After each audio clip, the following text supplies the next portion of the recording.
Hey guys, we're your hosts. I'm Jess, And I'm Fenella. and this is Cozy Crime Club. Each episode, we explore real cases from the eerie to the outrageous with curiosity, empathy, and just the right amount of dark humour. So pour yourself a big mug of something warm, tea, coffee, or maybe something a little stronger. Grab a blanket and settle in. Welcome to the club.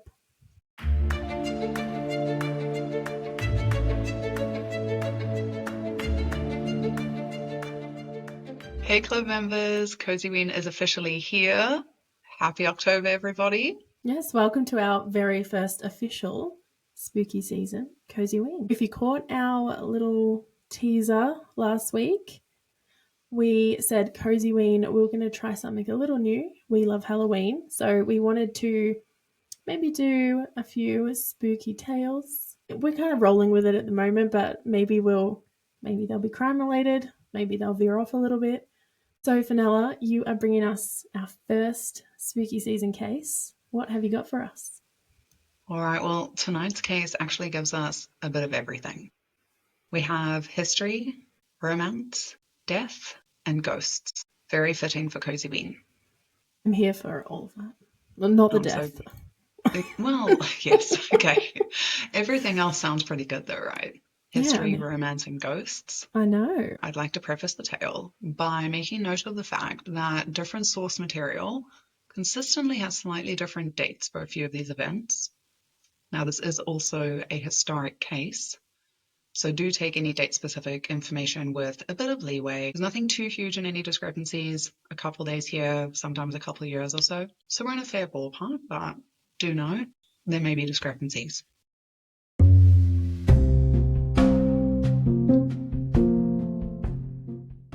1897, Greenbrier County, West Virginia, tucked into the folds of the Allegheny, I'm not sure how to say it, but is tucked into the folds of mountains in Appalachia, which, side note, is one of my favorite places in the Americas, Appalachia. What I've seen online, it's stunning. Is it not stunning? It's so stunning. I honestly go down rabbit holes of YouTube videos just about Appalachia. I love it. So if we have any Appalachians watching, shout out. Yeah, tell us your favorite thing about Appalachia. Share with the club. Yes. We're there. We're in Greenbrier County. Imagine it in winter.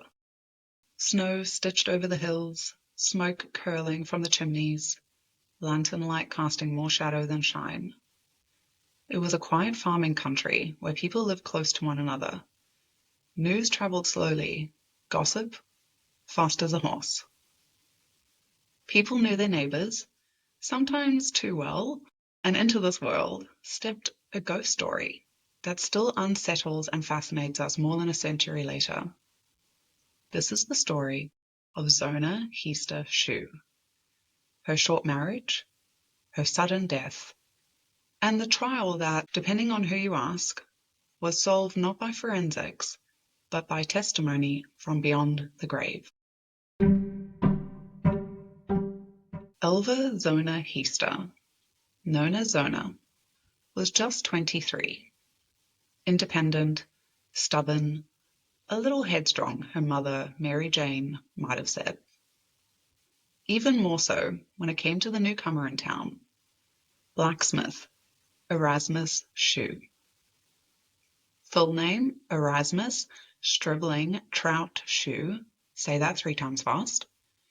Though he sometimes called himself Edward or Erastus, so there's a lot of names going on here for this fellow, but folks just called him Trout.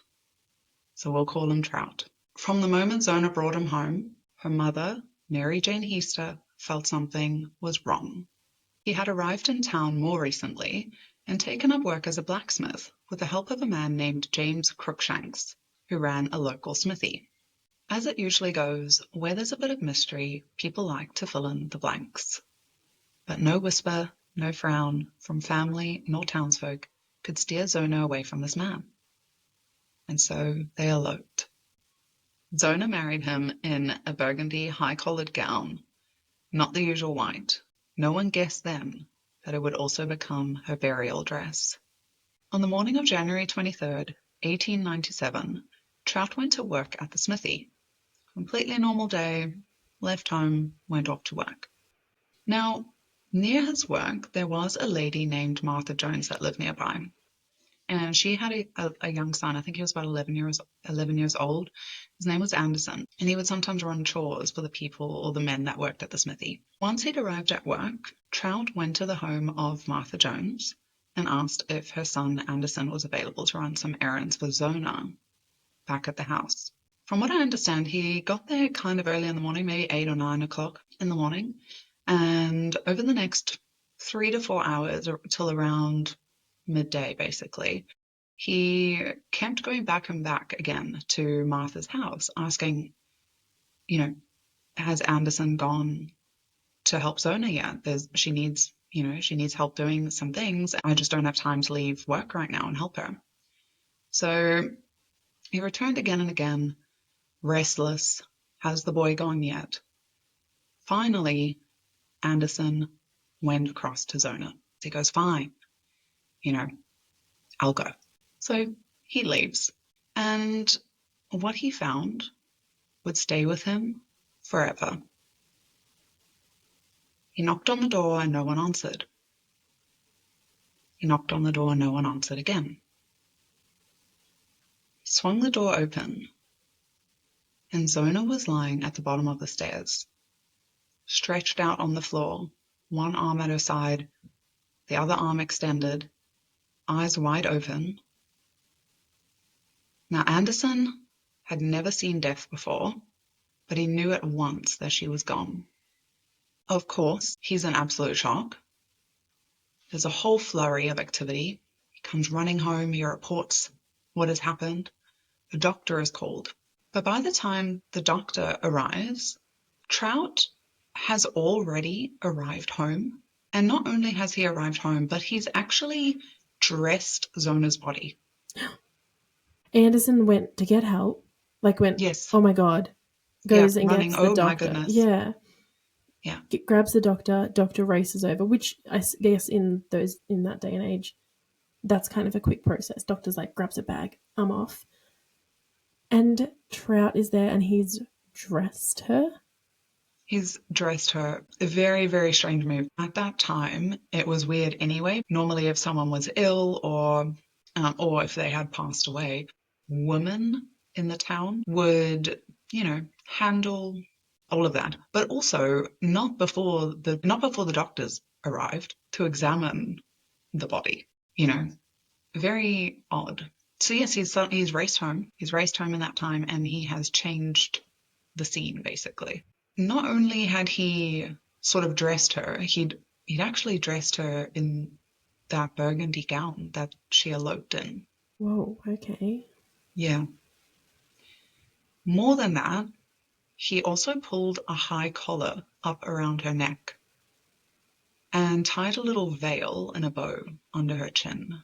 That's a lot of things to do in that small time. Something that stood out to me then was not only the fact that he did that or thought to do that, but like your wedding dress, even though it wasn't a typical white dress or anything, but we're talking about multiple things here. We're talking about a dress, a collar, and a veil, and that's quite a few different things to grab. They wouldn't all be in the same place, right? You don't necessarily maybe you would hang your dress up. It just wouldn't be in the same vicinity, and it wouldn't all be at the bottom of the stairs where she is. Yeah. So I just thought that was really interesting. I think even if they were together in a box or a location, it's nowhere near where she was. And regardless, you have to go to whatever room that is, whatever cupboard that is, find it, pull it out, get it prepared, put it on. That's just getting more and more bizarre. Just bewildering. So all of this has been going on. There's been a lot of activity. Trout's been busy. Now, the local physician, he could hardly even examine her because Trout hovered at her side. He'd already changed her. He'd actually, from what I understand, cleaned her up a bit as well. I'm not sure 100% what there was to clean. That wasn't really described. He cleaned her up a bit, but that wasn't enough. He was holding Zona's head, breaking out into loud sobs, demanding the doctor stop the examination. The doctor, Dr. Knapp, he ended up actually getting really frustrated with this. He was there for ages trying to do his best to work through this, and eventually he just said, you know what, I'm just going to write something down. We'll come back to it later. And he wrote down heart failure. Now, maybe that's just because it's something easy to, like, there wouldn't be signs of it necessarily, and by all accounts she wasn't bleeding, and there was nothing obvious now that she's been dressed and everything, nothing that stood out as to injuries. But later in the official records, the doctor actually amended heart failure to childbirth, which was strange. Did she have a baby? Not that we know of. Right. Plot thickens. The plot does thicken, yes.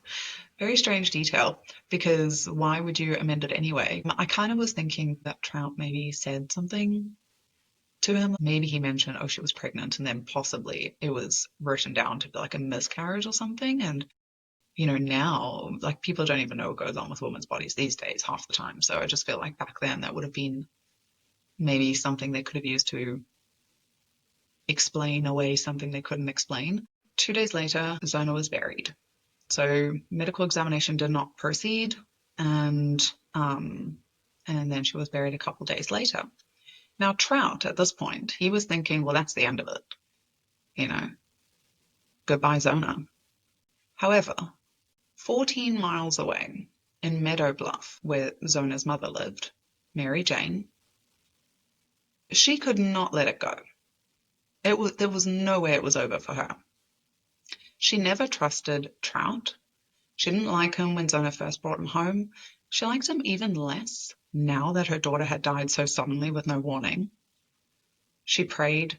She asked for answers. And what she said happened next is what turned this tragedy into legend. For 4 nights, Zona came to her. Not in dreams. Mary Jane insisted. She came to her in waking life, standing at her bed, speaking as clear as we are right now. And Zona told her mother that Trout had killed her. She said he was angry because supper wasn't ready the way he wanted. She listed out to her mother what was on the table: butter, preserves, jellies, but there was no meat. And that enraged him. It just wasn't good enough. He grabbed her by the neck and twisted until it snapped. Zona told her mother not only that it happened, but where it happened, how it looked, details of the house that Mary Jane had never seen before in her visits. When Mary Jane checked, it was all the way that she described. So she'd scuttled over to their house, you know, grieving mother, and she was just fact-checking. Now, with this information, Mary Jane went to the prosecutor, John Preston, and she told him her story. Preston may not have believed in ghosts, but the details struck him, enough that he ordered Zona's body exhumed a month after burial. And then the doctors went to work. And what they finally found, confirmed Mary Jane's visions. Bruises on the neck and chest, a crushed windpipe, and a clean break between the first and second vertebra. Her head moved freely, unattached. Cause of death? Manual strangulation. What was... I'm just like, what the heck was the previous doctor doing? I know he was like rushed and kind of interrupted, but like, how did you miss that? I don't think he stood a chance, because so Trout was holding her head, right? So it wasn't wobbling.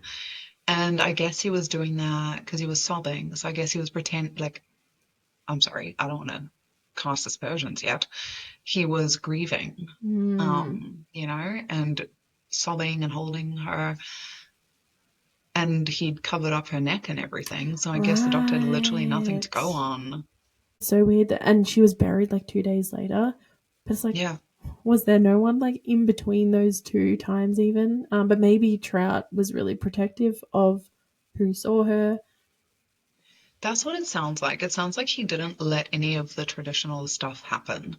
So he prepared the body, he dressed. I mean, before the doctor even got there, he'd already dressed her in technically her wedding gown, which he was now repurposing as a burial gown. So he'd already got her. He was like, this is chapter closed. Let a man grieve. And To that I say no, not without questions. There's always questions. There's always questions. And, an innocent man would let you ask them. So now, following this new information, an inquest jury declared that Zona had been murdered. Ding, ding. And so Trout was actually arrested that same day. Thank goodness.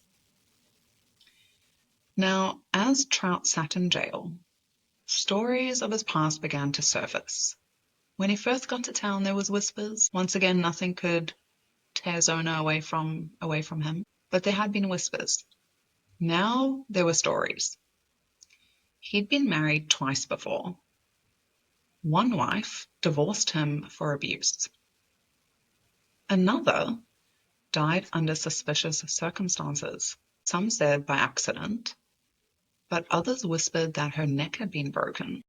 He'd once been jailed for horse theft, and he had a habit of boasting that he'd take 7 wives before he was done. Okay. That's a really random number. It's so random. I guess maybe this is why he had so many names that he liked to be known by. Oh, yeah, a bit. Maybe bit he's like moving town to town, yeah, wifing people up. like a con man. Total con man. Well, the townsfolk shook their heads. Maybe, they thought, the ghost had only given voice to suspicions that were already brewing. And so, following this, there was a trial, which began in June 1897. So in January, Zona passed away, was murdered, we have discovered. And then in June of that same year, there was a trial. The trial was held at the Greenbrier County Courthouse in Lewisburg. And the prosecution laid out its case. Broken neck, bruises. The husband's odd behavior. Witnesses described Trout dressing Zona himself, pulling the collar up high, tying the bow under her chin, and never letting anyone near the body. And then came Mary Jane, Zona's mother. The defense called upon her, thinking they could embarrass her, paint her as a suspicious old woman. They asked her straight out, "Did you not just dream these things?" "It was no dream," she replied. "She came back and she told me." Now, over and over they tried to shake her, but she stood firm. She said the Lord had sent Zona back. She touched her, heard her, saw her turn her head around before leaving, as if to prove the neck was broken.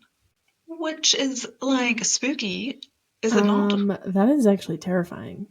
That is terrifying. I can't imagine. If it was, even if it was a loved one, turning their head all the way around, no thanks. No. I'd be out of there. Yeah, but she was just like, you know what?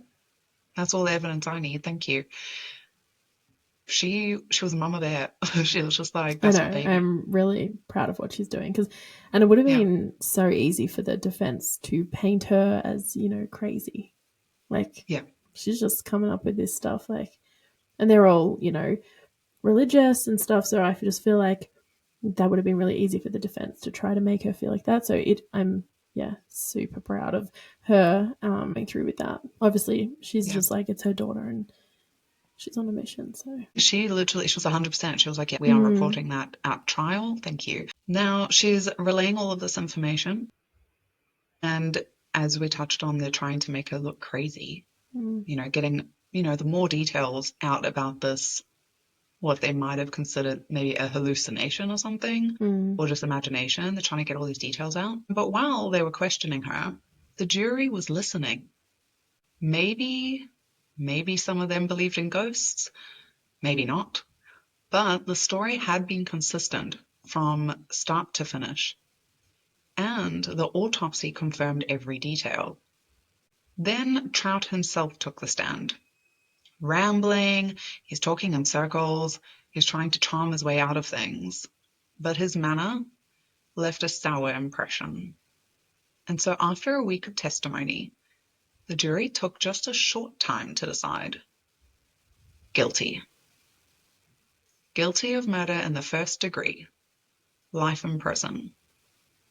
And that's how we do it. Now, not everyone was satisfied with this outcome of life in prison. Some people thought that he should hang. Oh, And I thought you were going to say, like, some people thought he should be out. I'm like, what the heck? But that's what I thought too. when I was looking into this, and I was like, oh, like some people aren't on the same page, but no, it turns out they all just wanted him dead. Right, yeah. You know, and which was common back then. I mean, that was common everywhere around the world as a as an outcome for going to trial for things like that. As we always say, hashtag not condoning murder. I'll leave that for everyone else to decide where they stand on the story. Now, one night, a mob had even gathered, planning to storm the jail and lynch him. So things were serious. Just going to take matters into their own hands. Yes, exactly. But the sheriff, this went against protocol, and so the sheriff did talk them down. By then, while the sheriff was talking them down, please let's not do a lynch mob, Trout was being moved out the back to safety in secret. So they moved him to a penitentiary in Moundsville.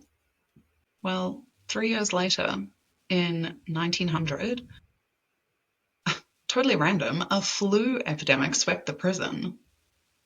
And Trout died. He was like 38, 39, and just gone. Well, couldn't have happened to a nicer person. No. And, touche, because the one thing, not the one thing, there's many things that I might disagree with or agree with, who knows, about the death penalty. One of the things that I always have a question mark over is if you're taken out too soon, you're not really regretful, you're not really punished for actually anything that you did. And even though it's a relief, oh yes, it's a relief, everyone left behind, but is it? I'm so full circle on that whole topic. But now I'm just kind of at the point where I'm like, well, it's kind of like if you give people the death penalty, you feel like they're not really paying for what they did. I'm just like, I think I'm at the point, and if you totally disagree, I would love to hear what you have to say in the comments, but I'm just like, I don't know, maybe bring on the corporal punishment instead of capital punishment. Let's put them in a... Wow, okay, we're really opening up the floor to changing the legal system all over. Yeah. Guys, what do we think about this? Club members, how do we weigh in? I do like to hear what everyone has to say. I'm just saying how I think. There's some pretty horrific crimes, and I'm especially angry. If anything has to do with a kid, I'm like, okay, no, it's corporal punishment. Put them in a hole in the ground.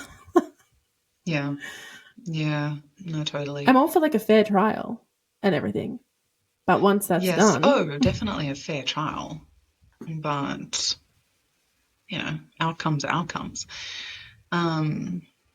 Yes. Yeah, he should have suffered more. I mean, he took her entire life off her.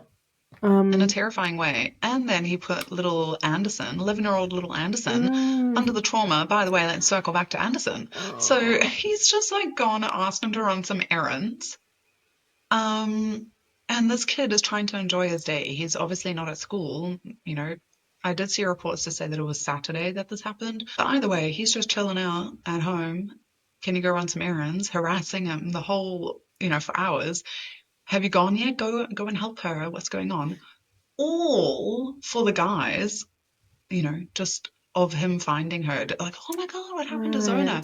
As his alibi or something, I imagine. That's how I'm interpreting this. I was going to ask, how did Trout asking Anderson go over to the house because she needs help? Yeah. So are we thinking that maybe that he had already murdered her and he was wanting someone else to find her?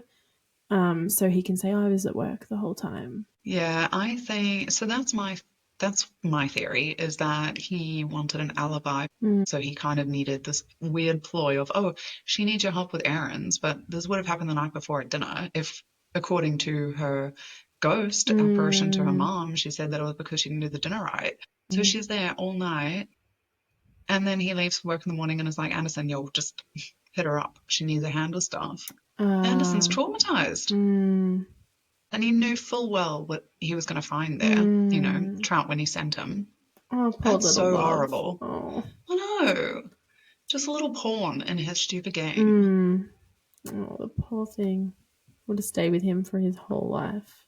Yeah. This is So traumatic. Ripple effects of crime.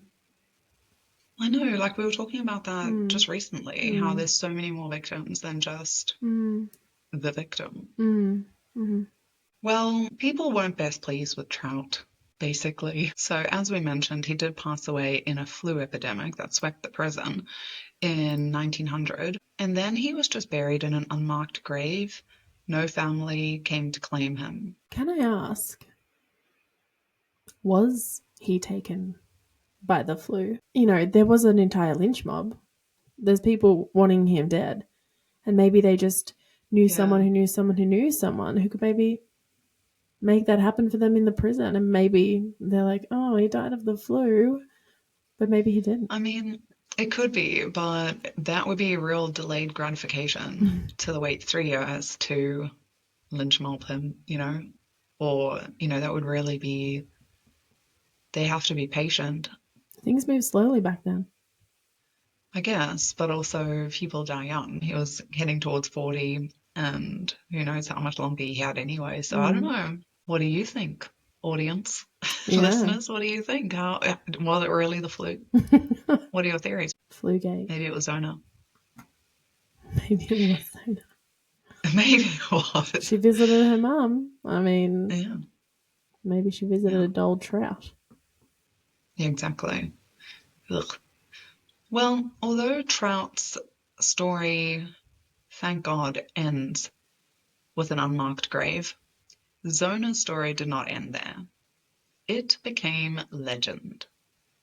The case was remembered not only for the tragedy, but because her mother's testimony, whether born of ghostly visitation or grief-fueled resolve, changed the course of justice. Today, a state historical marker stands by the road in Greenbrier County. It says simply that Zona's ghost testified against her murderer, a neat line for a messy human story. The truth is, whether you believe in ghosts or not, the Greenbrier ghost shows us a moment in history when superstition and law collided, and justice, oddly enough, emerged. So when you pass through West Virginia, if you do, and you see that marker by the road, remember the whole story. Remember the young woman who married too quickly, the husband with too many secrets, the doctor who wrote heart failure, and the mother who would not let the case be closed. Zona's voice, whether carried on a mother's lips or across the veil between worlds, still echoes more than a century later. And that is the story of the Greenbrier ghost, a tale where love turned deadly, where a mother fought for her daughter, and where a courtroom bent just a little to the strange weight of the supernatural.